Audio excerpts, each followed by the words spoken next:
हरिओम भैया। विद्या जी, हरिओम। आवाज ठीक है ना?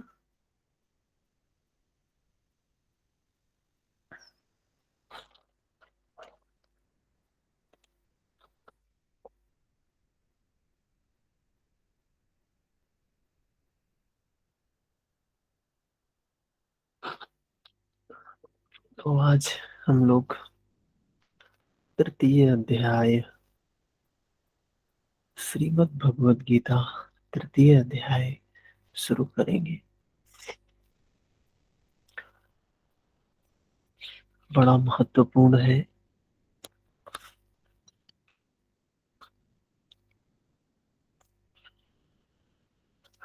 अध्याय 2 में भगवान श्री कृष्ण ने बताया कि यह बुद्धि तेरे लिए ज्ञान मार्ग के विषय में कही गई है।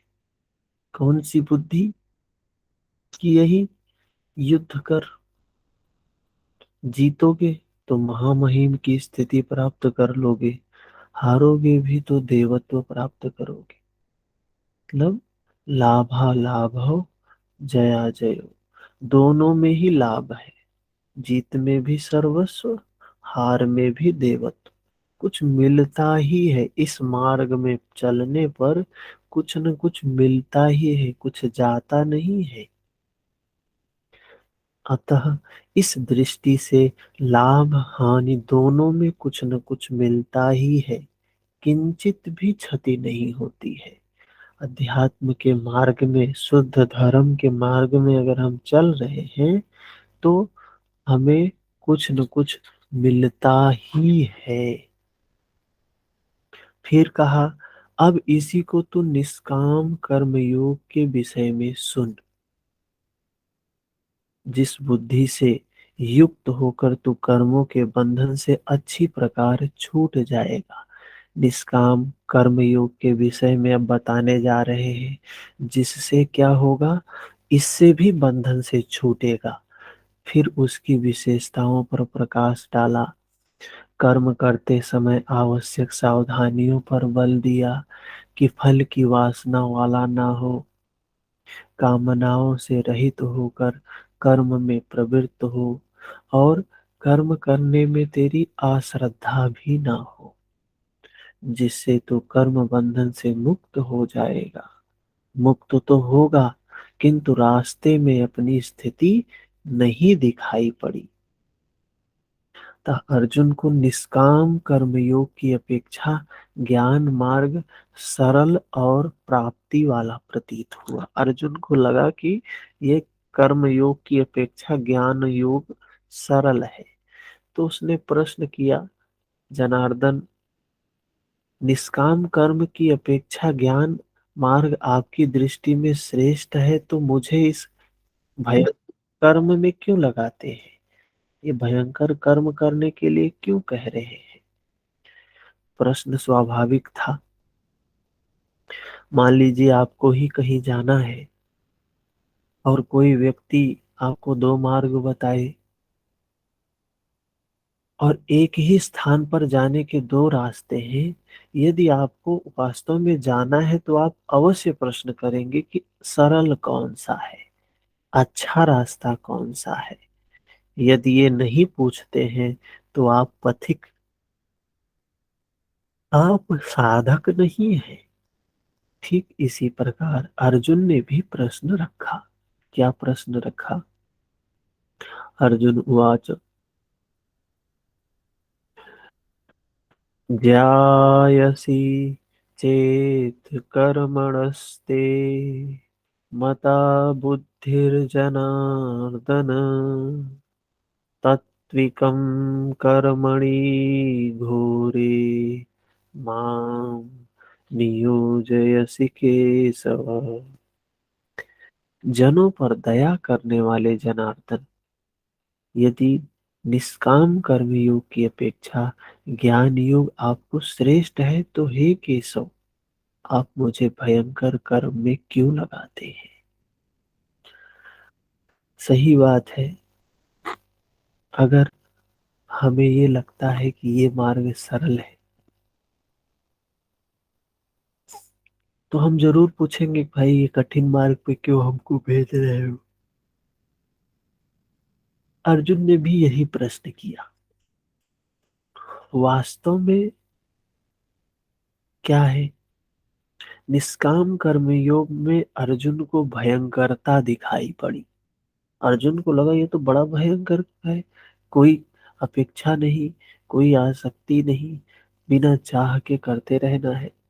क्योंकि इसमें कर्म करने में ही अधिकार है, सिर्फ कर्म ही करना है, फल की कोई इच्छा नहीं होनी चाहिए, फल में कोई आसक्ति नहीं होनी चाहिए। और कर्म ऐसे करना है जैसे फल है ही नहीं। कर्म करने में अश्रद्धा भी ना हो, श्रद्धा भी होनी चाहिए। बिना श्रद्धा के कर्म कैसा, बिना श्रद्धा के तो कर्म बेकार है। और निरंतर समर्पण के साथ योग पर दृष्टि रखते हुए कर्म में लगा अर्थात समता रखते हुए निरंतर कर्म करते रहना है। जबकि ज्ञान मार्ग में हारोगे तो देवत्व, जीतोगे तो महामहिम स्थिति है। अपनी लाभ हानि स्वयं देखते हुए आगे बढ़ना है।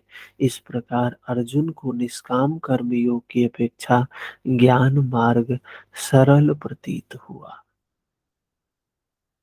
इसलिए उसने निवेदन किया भगवान श्री कृष्ण से, व्यामि श्रेणेव वाक्येन बुद्धिं मोहयसीव मे, तदेकं वद निश्चित्य येन श्रेयो अहमाप्नुयाम्। आप इन मिले हुए वचनों से मेरी बुद्धि मोहित सी करते हैं। आप तो मेरी बुद्धि का मोह दूर करने के में प्रवृत्त हुए हैं। अतः इनमें से एक निश्चय करके कहिए, जिससे मैं परम श्रेय श्रेय परम कल्याण मोक्ष को प्राप्त हूँ।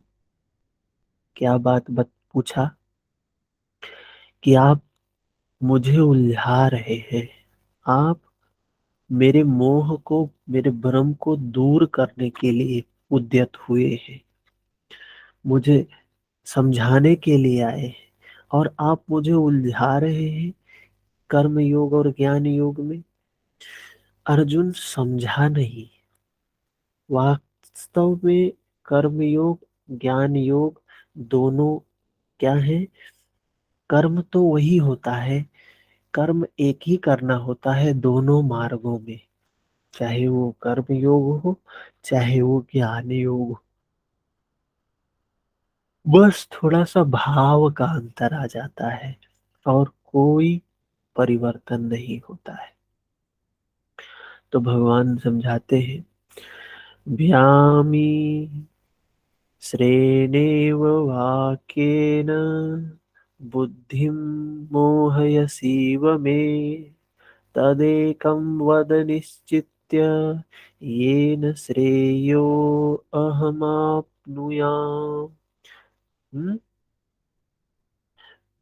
ये तो हो गया। इस पर भगवान श्री कृष्ण ने कहा, क्या कहा? लोके अस्मिन् द्विविधा निष्ठा पुरा प्रोक्ता मया नघ, ज्ञान योगेन सांख्यानां कर्म योगेन योगिनाम। अर्जुन से कहते हैं निष्पाप अर्जुन। अर्जुन कौन है? अनुराग ही अर्जुन है। हमारे मन की अनुराग की अवस्था, तीन चार चीजें होती हैं। एक तो राग होता है, एक वैराग होता है, एक वीतराग होता है, एक अनुराग होता है।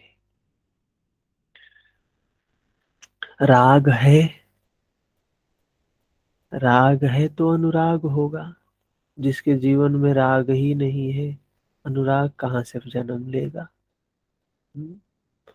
तो राग से अनुराग हुआ। अनुराग से क्या होगा? वैराग होगा। और वैराग के बाद वो वीतराग की अवस्था, वो तटस्थ की अवस्था, समता की अवस्था, दृष्टा की अवस्था आती है। तो कह रहे हैं अर्जुन, अर्जुन क्या है? अर्जुन राग से ऊपर उठ गया है, अनुराग में है। अनुरागी कौन है? जिसके अंदर भौतिक चीजों की राग नहीं है। राग किसे कहते हैं? सुख के प्रति जो सुखानुसई राग, सुख के प्रति जो चाह है, जिन जिन चीजों से हमें लगता है सुख मिलेगा उनके प्रति जो चाह है, उसे राग बताया। और अनुराग क्या है? उस परमात्मा के प्रति, उस परमात्मा की चाह हो जाना, उस नित्य की चाह हो जाना, धर्म की चाह हो जाना, अनुराग है। और जब वो अनुराग होगा तो वैराग भी, आगे वैराग भी आएगा। अनुराग से वैराग की स्थिति आएगी, वैराग से वीतराग की स्थिति आएगी। तो कह रहे संसार में सत्य शोध की दो धाराएं हैं। सत्य को जानने की ये साधना क्या है? जो हम साधना करते हैं या करने वाले हैं जीवन में, है क्या? बस सत्य की खोज करना है, सत्य को जानना है। धीरे धीरे सत्य को देखते देखते क्या होता है? परम सत्य दिख जाता है। जैसे कबीर कहते हैं ना, घूंघट के पट खोल रे तुहे पिया मिलेंगे। घूंघट, ये सब क्या है? ये पर्दे हैं जो असत्य के पर्दे हैं, सत्य नहीं है। हमने कितने ऐसे विकार, कितने ऐसे संस्कार पर्दों के रूप में लगा रखा है अपनी चेतना पर। तो कबीर कहते हैं इन सबको उतार। तो उनको उतारने का मार्ग क्या बताया भगवान ने? कर्म और ज्ञान। सत्य जानने से उतरता है। जब हम उसको जान लेते हैं तो खत्म हो जाता है, कट जाता है। ये जान, ज्ञान क्या है? हंसुआ है, प्रज्ञा से, विवेक से क्या करना है? इसको काटना है, संस्कारों को काटना है। तो यहाँ भगवान श्री कृष्ण कह रहे हैं दो धाराएं हैं सत्य शोध की। पहले का तात्पर्य कभी सतयुग या त्रेता में नहीं, बल्कि अभी जिसे दूसरे अध्याय में कह आए हैं, भगवान ने पीछे बताया है कि दो मार्ग हैं सत्य शोध की। एक है ज्ञान मार्ग, ज्ञानियों के लिए, और योगियों के लिए है कर्म मार्ग। दोनों ही मार्गों के अनुसार कर्म तो करना ही पड़ेगा। अभी समाज में लोग सोचते हैं अरे हम तो ज्ञान मार्गी, ज्ञान मार्गी अपने आप को समझ के क्या करते हैं कि हमें तो कर्म नहीं करना है, हमें क्या करना है? हम तो बस पढ़ते हैं, गीता पढ़ लिया, ये ग्रंथ पढ़ लिया, वो ग्रंथ पढ़ लिया, हमें ज्ञान हो गया। वो ज्ञानवान नहीं है। वो ज्ञान अनुभूति से, वेदनाओं के आधार पर, प्रज्ञा के आधार पर होता है। ज्ञानियों के लिए ज्ञान मार्ग, योगियों के लिए निष्काम कर्म योग, कर्म मार्ग बताया। दोनों ही मार्गों में कर्म तो वही करना है। दोनों मार्ग में कर्म तो करना ही है। ये कदापि नहीं सोचना चाहिए कि ज्ञान योग में कर्म नहीं होता है, कर्म योग में ही कर्म होता है। कर्म दोनों मार्गों में होता है। आगे बताते हैं, न कर्मणाम अनारंभा इत्रैश कर्म्यम पुरुषो अश्रुते न च संन्यसनादेव सिद्धिं समधिगच्छति। अर्जुन, मनुष्य तो कर्मों को न आरंभ करने से निष्कर्मता की अंतिम स्थिति को प्राप्त होता है। क्या कह रहे हैं? मनुष्य तो न कर्मों को न आरंभ करके निष्कर्मता की अंतिम स्थिति को प्राप्त होता है, और न आरंभ की हुई क्रिया को त्यागने मात्र से भगवत प्राप्ति रूपी परम सिद्धि को प्राप्त होता है। अब तुझे ज्ञान मार्ग अच्छा लगे या निष्काम कर्म योग, दोनों में तो कर्म तो करना ही है। चाहे इस कान को पकड़ो, चाहे उस कान को पकड़ो, कान तो आपका ही है। तो ये मार्ग दोनों है, दोनों में कर्म करना है। और कर्म क्या है? जानने का, जानने का, सच्चाई का दर्शन करना है। कहाँ दर्शन करना है? इस 3.5 हाथ की काया में दर्शन करना है, बाहर नहीं करना है। प्रज्ञा के साथ वेदनाओं के आधार पर अनुभूति करना है, चाहे ज्ञान योग हो चाहे कर्म योग है, दोनों जगह करना है। अब अगर उसको कोई ना करे, हैं? और उसको ना करे, सब कुछ काम धाम छोड़ के बैठ जाए, जैसे बहुत से लोग कहते हैं कि अजगर करे न चाकरी, पंछी करे न काम, दास मलूका कह गए सबके दाता राम। तो बहुत से लोग ऐसे ही बैठे रहते हैं। अरे क्या है, ये सब कुछ नहीं करना चाहिए, वो भगवान है, वो जब चाहेगा तो मुक्त हो जाएंगे, उसी ने दुख दिया है, सब कुछ उसी की वजह से होता है, और जब वो चाहेगा तो हम दुख से मुक्त हो जाएंगे। ऐसे बैठे रहते हैं। और क्या कहते हैं? भगवान ने बताया है निष्कर्मता। क्या? निष्कर्मता, कि सारा कम कर्म छोड़ छाड़ के बैठ गए, कोई काम नहीं कर रहे, और अपने आप को समझते हैं हम निष्कर्म कर रहे, निष्कर्मता की स्थिति पे आ गए हैं। हम्म। और न आरंभ की हुई क्रिया को त्यागने मात्र से परम भगवत प्राप्ति रूपी परम सिद्धि को प्राप्त होते हैं। कोई कर्म कर रहे हैं, छोड़ दिए, तो सोचते हैं हम भगवत प्राप्ति रूपी परम सिद्धि को प्राप्त होंगे। ये भ्रम है और ज्ञान है। तुझे ज्ञान मार्ग अच्छा लगे या निष्काम कर्म योग, दोनों में कर्म तो करना ही पड़ेगा, बिना कर्म किए कल्याण कैसा। प्राय इस स्थल पर लोग भगवत पथ में संक्षिप्त मार्ग और बचाव ढूंढने लगते हैं। हर आदमी यही करता है, बचाव ढूंढने लगता है। कर्म आरंभ ही ना करे, हो गए निष्कर्मी। हाँ? कर्म क्या है? तो बताया कर्म एक ही है, मन को निर्मल करने का काम ही कर्म है, इसके अलावा कोई कर्म नहीं है। दूसरा, कहीं ऐसी भ्रांति न रह जाए, इसलिए श्री कृष्ण बल देते हैं कि कर्मों को ना आरंभ करने से कोई निष्कर्म भाव को नहीं प्राप्त करता है। शुभ अशुभ कर्मों का जहाँ अंत है, परम निष्कर्मता की उस स्थिति को कर्म करके ही पाया जा सकता है। कह रहे हैं उस अवस्था को, कौन सी अवस्था को?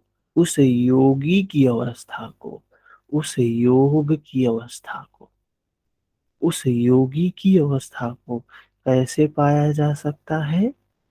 कर्म करके ही पाया जा सकता है। जहाँ पुण्य पाप शुक्ल कृष्ण, जहाँ कोई कर्म नहीं होता है, उस स्थित प्रज्ञ की अवस्था को, उस मुक्ति की अवस्था को, कैवल्य की अवस्था को, गुणातीत अवस्था को कह रहे कर्म करके ही पाया जा सकता है। अब कोई व्यक्ति कर्म वर्म छोड़ दे तो फिर कहे हम निष्कर्मी हो गए, भटक गया है ना। इसी प्रकार बहुत से लोग कहते हैं हम तो ज्ञान मार्गी हैं, ज्ञान मार्ग में कर्म है ही नहीं, ऐसा मानकर कर्मों को त्यागने वाले ज्ञानी नहीं होते हैं। बहुत से योगी ऐसे होते हैं, हम तो ज्ञान योगी हैं, हम तो ज्ञानी ज्ञान मार्ग से हैं? अपने आप को ज्ञान योग का ज्ञान मार्गी समझकर कर्म छोड़ देते हैं। हमें क्या लेना देना कर्म वर्म से, हम तो ज्ञान मार्ग के अनुयायी हैं। तो हम पढ़ते पढ़ाते हैं, गीता पढ़ते हैं, मानस पढ़ते हैं, ये पढ़ते हैं, वो पढ़ते हैं, वेद उपनिषद पढ़ते हैं, पुराण पढ़ते हैं, दर्शन पढ़ते हैं। तो हमको ज्ञान तो हो गया सब। तो ज्ञान मार्ग में कर्म है ही नहीं, ऐसा मानकर कर्मों को त्यागने वाले ज्ञानी नहीं होते हैं। ज्ञान मार्ग में भी कर्म करना पड़ता है। आरंभ की हुई क्रिया को त्यागने मात्र से कोई भगवत साक्षात्कार रूपी परम सिद्धि को प्राप्त नहीं होता, क्योंकि न ही कश्चित् क्षणमपि जातु तिष्ठत्य कर्मैकृत कार्यते हि अवसः कर्म सर्वा प्रकृति जैर्गुणैः। कोई भी पुरुष किसी भी काल में क्षण मात्र भी कर्म किए बिना नहीं रहता। क्या है? हर व्यक्ति प्रकृति के गुणों के अधीन बंधा हुआ है।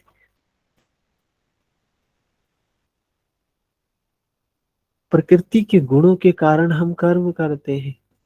क्षण मात्र भी कर्म किए बिना नहीं रह पाते हैं, क्योंकि सभी पुरुष प्रकृति से उत्पन्न हुए गुणों द्वारा विवश होकर कर्म करते हैं। हर व्यक्ति प्रकृति के गुणों द्वारा बंधा हुआ है। प्रकृति और प्रकृति से उत्पन्न गुण जब तक जीवित है, हमें करना क्या है? हमारा लक्ष्य क्या है? जो ये प्रकृति के गुणों के अधीन हम बंधे हुए हैं, इनसे हम मुक्त हो जाए, इनका प्रभाव हम पे खत्म हो जाए, तब तक कोई भी पुरुष कर्म किए बिना नहीं रह सकता है। जब तक प्रकृति के गुण हैं, तब तक वो हमसे कर्म करा ही लेंगे, वो कर्म करवा ही लेंगे। हमारा लक्ष्य ही है कि हम इन गुणों को कैसे काट दें। अध्याय 4 के 33वें और 37वें श्लोक में श्री कृष्ण कहते हैं कि यावन मात्र कर्म ज्ञान में समाप्त हो जाते हैं। सिर्फ कर्म को समाप्त, प्रकृति के गुणों को समाप्त करने का जो माध्यम है वो है ज्ञान। ज्ञान रूपी अग्नि संपूर्ण कर्मों को भस्म कर देती है। समाप्ति किससे होगी? सिर्फ ज्ञान से होगी। यहाँ वे कहते हैं कि कर्म किए बिना कोई रहता ही नहीं है। अंततः वे महापुरुष कहते क्या है? देखिए, एक तरफ कह रहे हैं कर्म किए बिना कोई रहता ही नहीं है, कर्म स्वतः हो रहा है गुणों के अधीन। तो जो गुणों के अधीन कर्म हो रहा है ना, उसी को जानना ही ज्ञान योग है, कर्म योग है। उसको जानना तटस्थ होके। हो रहा है गुणों के कारण, कोई चीज हो रहा है गुणों के कारण या पीछे के बीज के कारण, और हम सोचते हैं हम कर रहे हैं। हम लोग क्या सोचते हैं? हम कर रहे हैं। एक अहंकार पैदा करते हैं, ममंकार पैदा करते हैं। लेकिन सब कुछ तो कर्म उसके कारण हो रहा है। योगी जो होता है वो क्या देखता है? निष्काम। वो अनासक्त होके देखता है ये जो कुछ भी हो रहा है, मैं सिर्फ निमित्त मात्र हूँ, कुछ भी मेरी वजह से नहीं हो रहा है। सारा जो है वो सिर्फ मैं निमित्त मात्र हूँ। तो ऐसे जब हम उस चीज को अनुभूति के आधार पे, वेदना के स्तर पे जानते रहते हैं, तो कर्म समाप्त होने लगते हैं, संस्कार समाप्त होने लगते हैं। उनका आशय यह है कि यज्ञ करते करते तीनों गुणों से अतीत हो जाने पर, मन के विलय और साक्षात्कार के साथ यज्ञ का परिणाम निकल कर आने पर कर्म शेष हो जाता है। अर्थात मन के विकारों को समाप्त करने का काम करना है। और तीनों गुणों से अतीत हो जाने पर, जब सारे विकार समाप्त हो जाएंगे मन के, तो व्यक्ति गुणातीत अवस्था प्राप्त करेगा।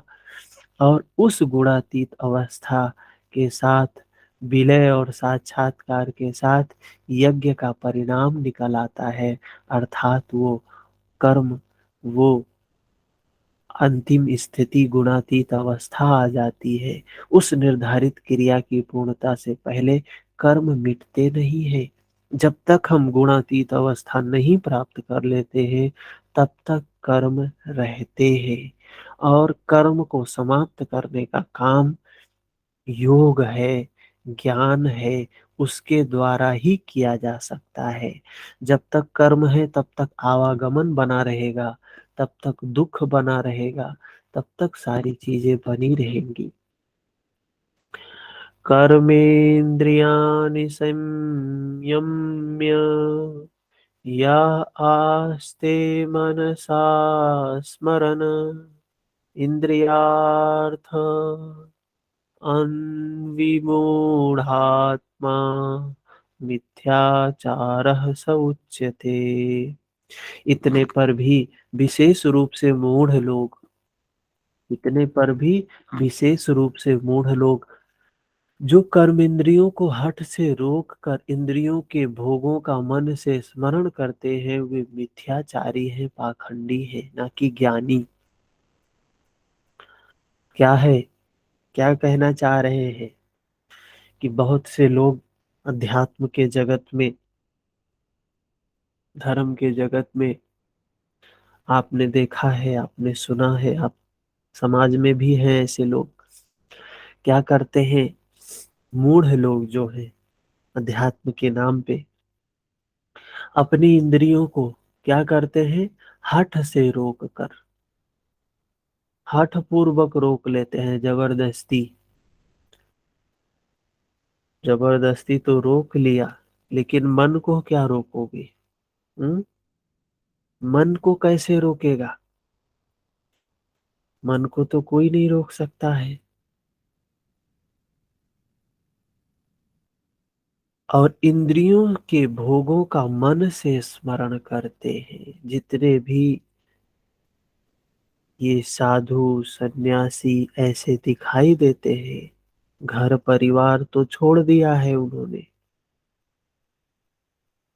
सब कुछ त्याग कर दिया है, सिर्फ शरीर से त्याग किया है, मन से त्याग नहीं हुआ है। मन में तो कामनाएं, वासनाएं, लालसा, तृष्णा भरी हुई है।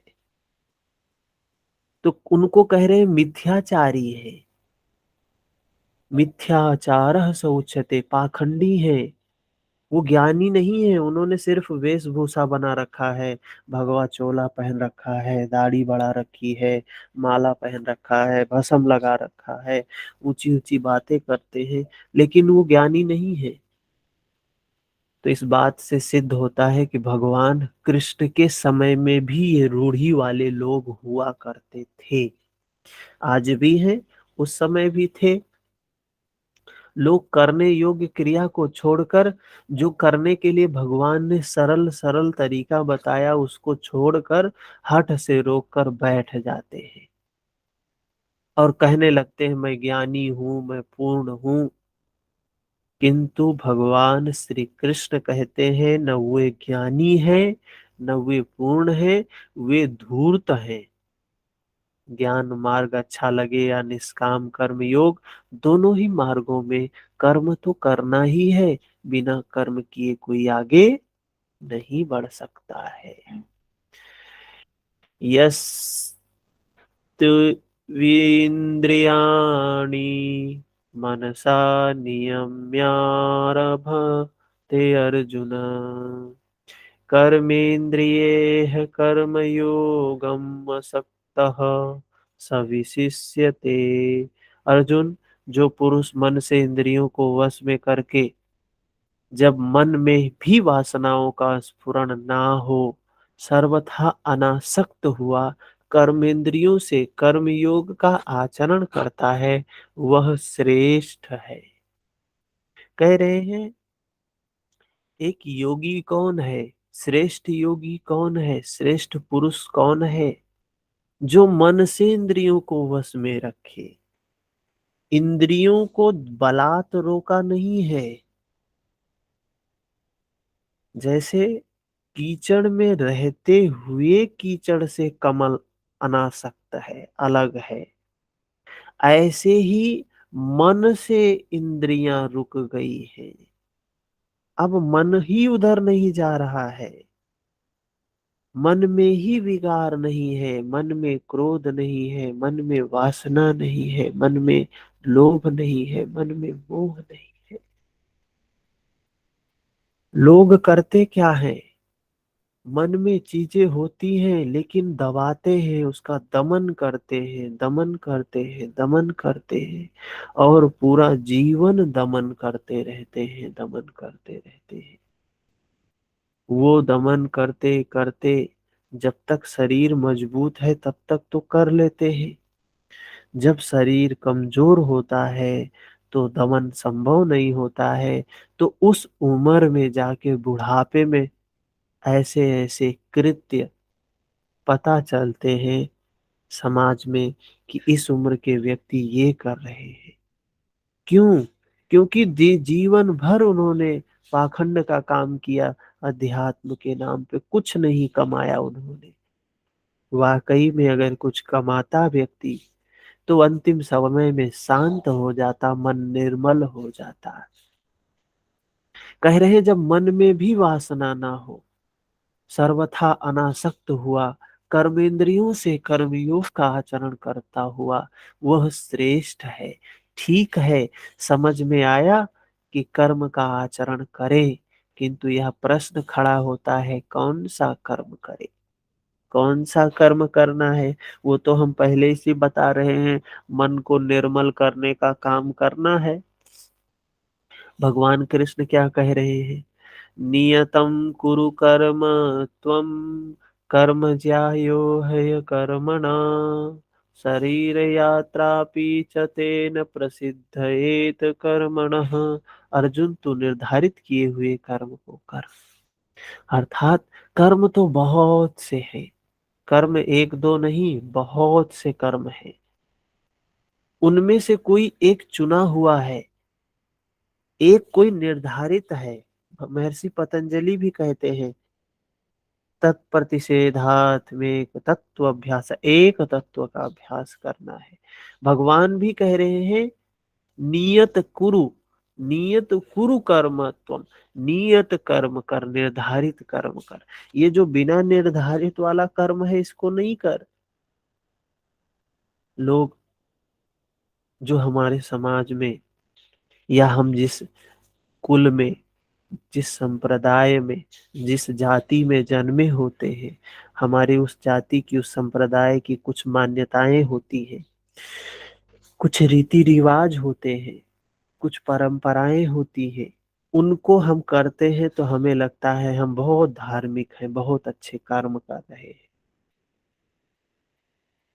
वे कर्म निर्धारित रूप में इनसे कोई लेना देना नहीं होता है, उनका कोई मतलब का नहीं होता है। भगवान श्री कृष्ण कह रहे हैं नियत कर्म कर। कर्म तो बहुत से हैं, उनमें से कोई एक चुना हुआ है, उसी नियत कर्म को कर। कर्म न करने की अपेक्षा कर्म करना ही श्रेष्ठ है। इसलिए कि करते रहोगे तो थोड़ी भी दूरी तय कर लोगे, तो जैसा पीछे बता आए हैं कि महान जन्म मरण के भय से उद्धार करने वाला है, इसलिए श्रेष्ठ है। भगवान ने जो निर्धारित कर्म बताया है उसको करते रहना चाहिए, चाहे धीरे धीरे ही करते रहना चाहिए। धीरे धीरे करते करते क्या होगा, जन्म मरण के भय से उद्धार हो जाएगा। कर्म ना करने से तेरी शरीर यात्रा भी सिद्ध नहीं होगी।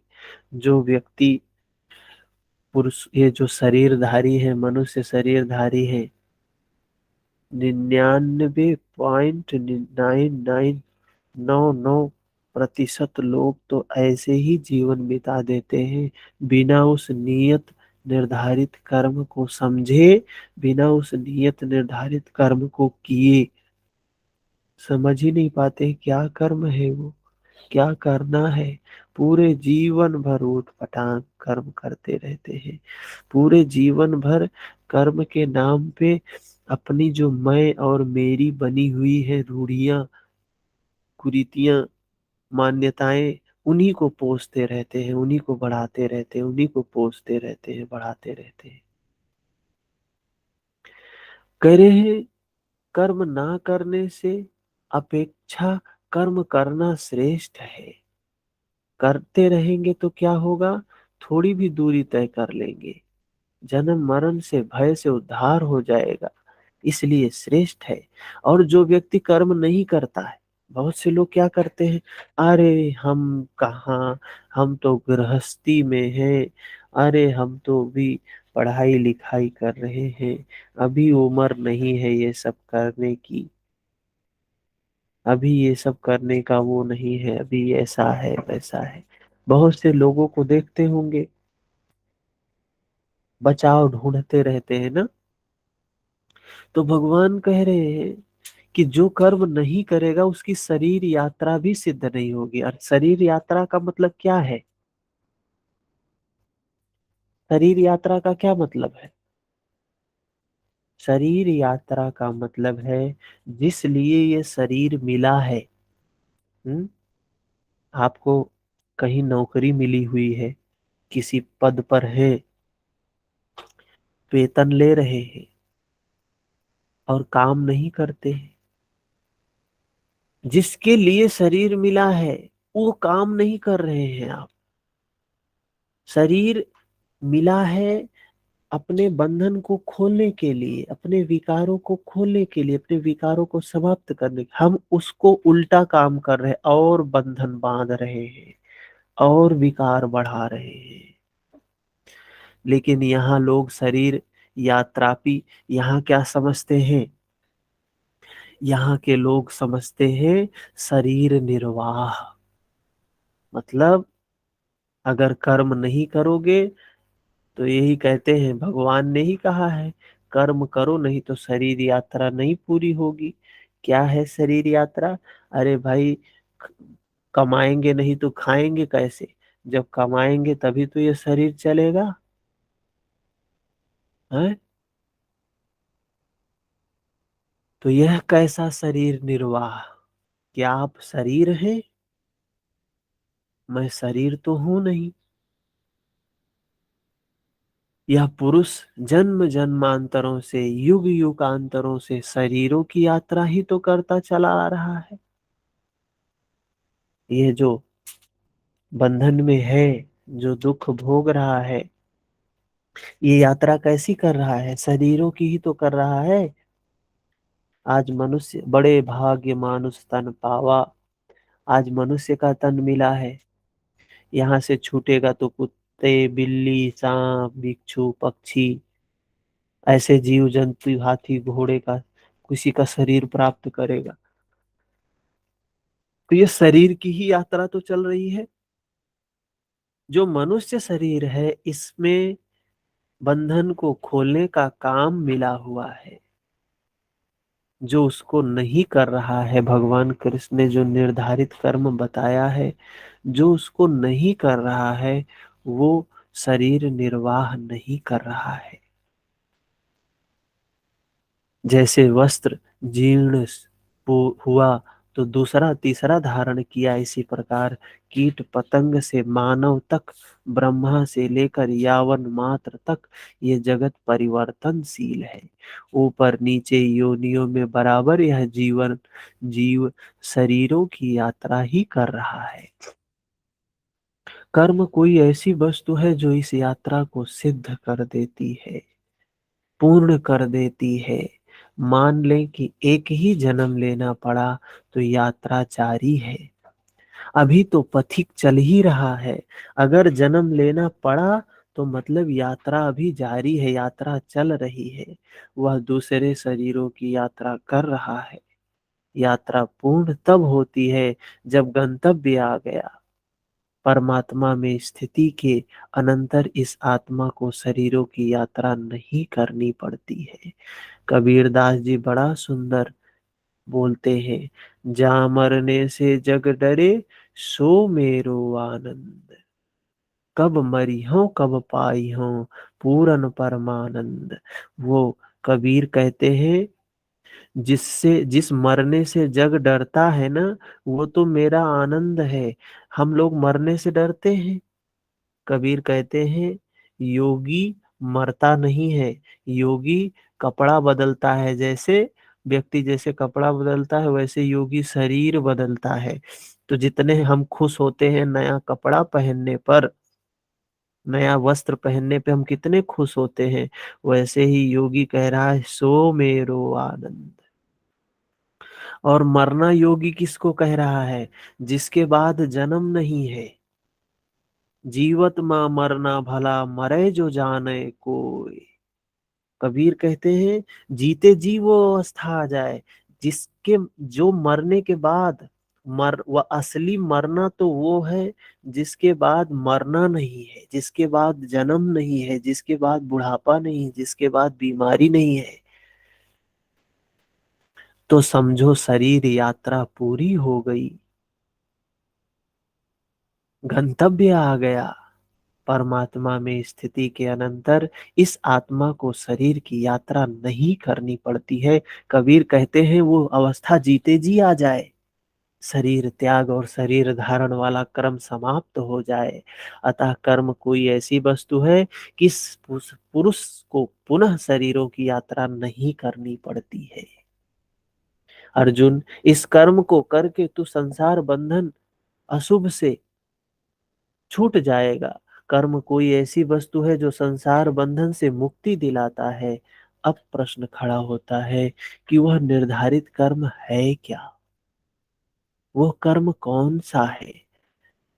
इस पर भगवान श्री कृष्ण कहते हैं, यज्ञार्थात् कर्मणो अन्यत्र लोको अयं कर्म बंधनः, तदर्थं कर्म कौन्तेय मुक्त संगः समाचर। अर्जुन, यज्ञ की प्रक्रिया ही कर्म है। यहाँ भगवान बता रहे कर्म क्या है। यज्ञ की प्रक्रिया कर्म है। वह हरकत कर्म है जिससे यज्ञ पूर्ण होता है। पहले क्या बताया? पहले कर्म बताया, दो माध्यम बताए उसके, ज्ञान और कर्म योग। फिर बताया नियत कर्म करना है। नियत कर्म क्या है? तो बताया यज्ञ की प्रक्रिया है। नियत कर्म क्या है? यज्ञ की प्रक्रिया है। वह हरकत कर्म है जिससे यज्ञ पूर्ण होता है। सिद्ध है कि कर्म एक निर्धारित प्रक्रिया है। इसके अतिरिक्त जो कुछ कर्म होते हैं, क्या वे कर्म नहीं है? भगवान श्री कृष्ण कहते हैं नहीं, वे कर्म नहीं है। अन्यत्र लोको अयम कर्म बंधना। इस यज्ञ की प्रक्रिया के अतिरिक्त दुनिया में जो कुछ भी किया जाता है, सारा जगत जिसमें दिन रात, सारा जगत जिसमें दिन रात व्यस्त है, वह इसी लोक का एक बंधन है। वो कर्म नहीं है। भगवान श्री कृष्ण कह रहे क्या है वो बंधन है, न कि कर्म। हम जिसको कर्म सोच के कर रहे हैं, जो हमारी संप्रदाय की, हमारी जाति की, हमारी रूढ़ियां हैं, परंपराएं हैं, मान्यताएं हैं, जिनको हम धर्म मान के, कर्म मान के कर रहे हैं, भगवान श्री कृष्ण कह रहे हैं वे कर्म नहीं है, वे धर्म नहीं है, वे रूढ़ी मात्र है, एक बंधन मात्र है। अर्जुन भी इसी प्रकार की कुछ रूढ़ियों का शिकार था। प्रथम अध्याय में हमने देखा कर्म तो क्या होता है? मोक्ष से अशुभात, अशुभ अर्थात संसार बंधन से छुटकारा दिलाने वाला होता है। मात्र यज्ञ की प्रक्रिया ही कर्म है। अब यहाँ यज्ञ आया है ना, तो बहुत से लोग यज्ञ के नाम पे क्या करने लगते हैं, हवन कुंड बना लेते हैं, उसमें घी गुड़ ये अनाज इन सब का क्या करते हैं, अग्नि जला के हवन करते हैं, कहते हैं यही तो है हवन। समझे नहीं। गीता, जो कुछ भी गीता में बताया गया है, शरीर के बाहर की कोई बात नहीं है। सब शरीर और मन के अंतराल पर होने वाली घटनाएं हैं। बाहर से इसका कोई लेना देना नहीं है। अध्यात्म पूर्ण रूप से भीतर की विषय वस्तु है। अब यज्ञ हम बाहर विषय, भीतर कुछ नहीं हो रहा है, बाहर करना शुरू कर दिए, भीतर कुछ भी नहीं हो रहा है। मात्र यज्ञ की प्रक्रिया ही कर्म है। वह हरकत कर्म है जिससे यज्ञ पूरा होता है। अतः अर्जुन, उस यज्ञ की पूर्ति के लिए संग दोष से अलग रहकर भली प्रकार कर्म का आचरण कर। अर्थात संग दोष क्या होता है, कह रहे हैं भली प्रकार कर्म का आचरण करना है। कैसे? संग दोष से रहित होकर, अर्थात आसक्ति से रहित होकर। बहुत खतरनाक होता है, बहुत मुश्किल काम होता है, लेकिन बहुत सरल भी होता है। कब सरल होता है? जब सर्वस्व का समर्पण हो, मैं मेरे का कुछ भी भान ना हो। व्यक्ति स्वयं को नष्ट करने के लिए तैयार हो जाता है, लेकिन जो मैं और मेरे की आसक्ति होती है, उसको कदापि नहीं छोड़ना चाहता है। भगवान कह रहे हैं करना क्या है, ये आसक्ति से अलग होके, अनासक्त होके कर्म करना है। संग दोष से अलग हुए बिना कर्म होता ही नहीं है। कोई व्यक्ति मैं और मेरे को बांध के रखे, अर्जुन भी तो यही कह रहा था कि मैं भिक्षाटन करके वो अवस्था प्राप्त करूंगा। अर्जुन चाह रहा था कि मैं भी बना रहूं, मेरे ये भी बने रहे, और मुझे मुक्ति भी मिल जाए। इसी को तो भगवान ने समझाने के लिए 18 अध्याय 18 दिनों तक उपदेश देते रहे हैं। सोचिए, इतना बड़ा उपदेश भगवान ने उसे क्यों दिया? क्योंकि वो कह रहा था कि मैं इन्हें नष्ट नहीं करना चाह रहा हूं। वही हालत हम लोगों की होती है। हम अपनी रूढ़ियों को, अपनी कुरीतियों को, अपनी मान्यताओं को, मैं मेरे की आसक्ति को, मेरी धारणा को छोड़ना नहीं चाहते हैं, नष्ट नहीं करना चाहते हैं। और अगर धर्म के मार्ग पर, अध्यात्म के मार्ग पर आगे बढ़ेंगे तो उनको छोड़ना ही पड़ेगा। अब हम समझ गए कि यज्ञ की प्रक्रिया ही कर्म है, किंतु यहाँ पुनः एक नवीन प्रश्न उत्पन्न हो गया कि वह यज्ञ क्या है जिसे किया जाए।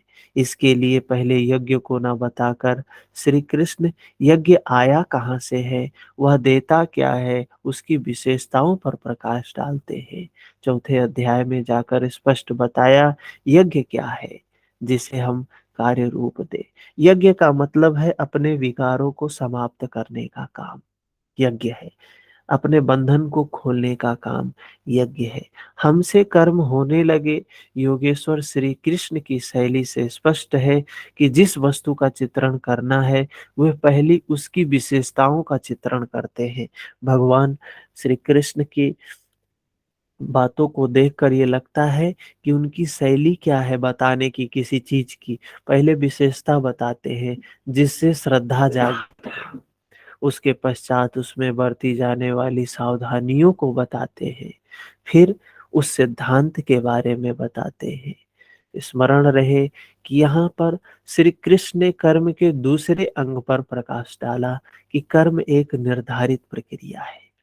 कर्म कोई ऐसी वैसी कोई प्रक्रिया नहीं है जो हर व्यक्ति अलग अलग, हिंदू अलग कर रहा है, मुस्लिम अलग कर रहा है, एक ब्राह्मण अलग कर रहा है, दूसरा ब्राह्मण अलग कर रहा है, एक व्यक्ति अलग कर रहा है, दूसरा व्यक्ति अलग कर रहा है। कर्म एक निर्धारित प्रक्रिया है जो समान रूप से सभी करते हैं, चाहे कर्म योगी हो चाहे ज्ञान योगी हो, कर्म तो वही करना पड़ेगा। नियत कर्म, जो कुछ किया जाता है वह कर्म नहीं है। अध्याय 2 में पहली बार कर्म का नाम लिया, उसकी विशेषताओं पर बल दिया, उसमें बरती जाने वाली सावधानियों पर प्रकाश डाला, लेकिन यह नहीं बताया कि कर्म क्या है। यहाँ अध्याय 3 में बताया कि कोई वैराग बगैर कर्म किए नहीं रहता है। प्रकृति से पराधीन होकर मनुष्य कर्म करता है। इसके बावजूद भी जो लोग इंद्रियों को हठ से रोककर मन से विषयों का चिंतन करते हैं, वे दम्भी हैं, दम्भ का आचरण करने वाले हैं। इसलिए अर्जुन, मन से इंद्रियों को समेटकर तू कर्म कर। किंतु प्रश्न ज्यों का त्यों है कि कौन सा कर्म करे। इस पर योगेश्वर श्री कृष्ण ने कहा, अर्जुन, तू निर्धारित किए हुए कर्म को कर। अब प्रश्न उठता है कि वो निर्धारित कर्म क्या है जिसे हम करें। तब बताया कि यज्ञ को कार्य रूप देना कर्म है। प्रश्न उठा कि यज्ञ क्या है। यहाँ यज्ञ की उत्पत्ति बता, विशेषता बताकर शांत हो जाएंगे और अगले अध्याय में यज्ञ का निखरा हुआ रूप मिलेगा जिसे कर्म करना है। कर्म की यह परिभाषा गीता को समझने की कुंजी है। यज्ञ के अतिरिक्त दुनिया में लोग कुछ न कुछ करते ही हैं। कोई खेती करता है, कोई व्यापार करता है, कोई पद पे है, कोई सेवक है, कोई अपने बुद्धि को बुद्धिजीवी कहता है, कोई अपने को श्रमजीवी कहता है, कोई अपने को समाज सेवक मानता है, कोई अपने को देश सेवा कर मानता है। इन्हीं कर्मों में लोग सकाम निष्काम कर्म की भूमिका भी बनाए पड़े हैं। कोई कहता हम निष्काम कर्म योगी है, नेता है, वो भी अपने आप को कहता हम सेवक हैं। हम क्या हैं? हम योगी हैं, निष्काम कर्म, हम निष्काम सेवा कर रहे हैं। किंतु श्री कृष्ण कहते हैं ये कर्म और मन नहीं है। यज्ञ की प्रक्रिया के सिवाय जो कुछ भी किया जाता है वह इसी लोक का बंधनकारी कर्म है, न कि मोक्षद कर्म। वस्तुतः यज्ञ की प्रक्रिया ही कर्म है। अब यज्ञ न बताकर पहले यह बताते हैं कि यज्ञ आया कहाँ से है। ठीक है, कोई प्रश्न है किसी का तो बताएं।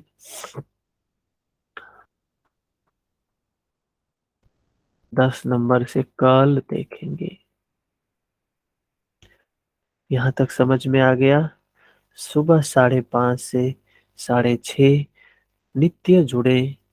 श्रीमद् भगवत गीता तृतीय अध्याय आज से चल रहा है। धीरे धीरे एक एक दिन करके हम आगे बढ़ते बढ़ते 18 अध्याय तक पहुंच जाएंगे और पूर्ण रूप से हम गीता को समझ सकेंगे। ठीक है, हरिओम।